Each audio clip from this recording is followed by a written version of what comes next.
इस बच्चे को नहीं पता कि यहाँ हो क्या रहा है, पर फिर भी जैसा उसे बताया गया है वैसा ही कर रहा है। यार यहाँ हाथी पागल हो गया है और लोगों को मारने आ रहा है और ये सब दांत निकाल के भाग रहे हैं। अबे यार तुम्हारी मौत पीछे है और तुम लोग हंस रहे हो। रियली? ऐसी शक्ल तब बनती है जब आप स्कूल में सीट पर बैठने लगे और आपका दोस्त सीट पर पेंसिल रख दे सीधी करके, और वो पेंसिल फिर जहाँ जाती है तो उसके एक्सप्रेशन मुंह से निकलते हैं। अबे यार इस बच्चे को चोट लगी थी और खूनो खून हो रहा था, पर जब बाहुबली ने रावण को जलाया तो ये तो बिल्कुल सही हो गया, वो भी सिर्फ 3 मिनट में।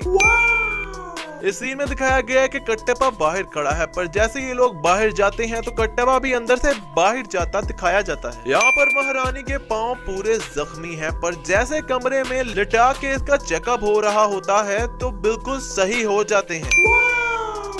इस सीन में साफ साफ दिखाया जा रहा है कि बहू के हाथ में सिर्फ तलवार है और दूसरा हाथ बिल्कुल खाली है, और जैसे कैमरा पीछे से दिखाता है तो उस खाली हाथ से कुल्हाड़ा निकलता है। अबे यार अब इसने ये कैसे किया? Explain us please. इस सीन में जब ये नदी के पास आए तो नदी बिल्कुल खाली थी, पर एकदम जब ये बीच में हाथ डालता है तो एक लाश ऊपर आ जाती है, और जब ये खड़ा होता है तो बैकग्राउंड में लाशें ही लाशें आ जाती हैं। अब ये लाशें एकदम कहाँ से निकली? पहले का सबको मारा हुआ था तो पहले की ऊपर होनी चाहिए थी ना, एकदम सब क्यों बाहुबली को देखकर ऊपर आ गई? इस सीन में इसके कोई एब्स का नामो निशान नहीं है, पर फिल्म के एंड पर इसके एब्स आ जाएंगे। अब इस सीन में देवसेना ने अपनी ये चादर काटी है, पर एकदम इन चारों को क्या हुआ जो उल्टबाजियां मारने लग गए। तलवार मुश्किल से एक बंदे के पास पहुंच रही है और यहाँ सबकी ओवर एक्टिंग देखो जरा। इस मिस्टेक पर तो बोनस बनता है, और ये साफ लग रहा है कि बहू के सामने शोखियां मार रही है क्योंकि देख उसी की तरफ रही है। अब यहाँ बहू फिर खाली हाथ है, पर फिर इसका जादू भी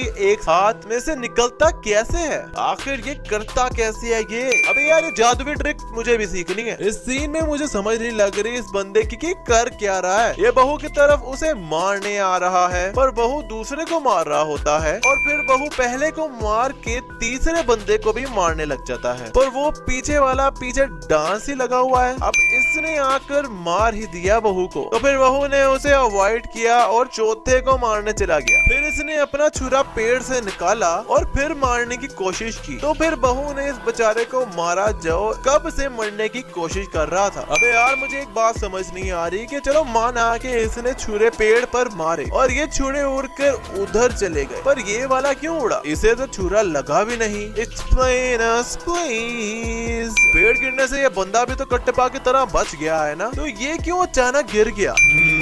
अब इस सीन में ये छिल्लड़ कट्टप्पा के बिल्कुल पास आ गया है और छुरा मारने ही लगा है। जैसे कैमरा एंगल चेंज होता है तो ये दूर हो जाता है, और अभी छुरा भी नहीं मारा जी। इस सीन में साफ साफ नजर आ रहा है कि सब व्हाइट बैल भाग रहे हैं, पर जैसे कैमरा एंगल चेंज होता है तो ये काला बैल कहाँ से आ जाता है बे?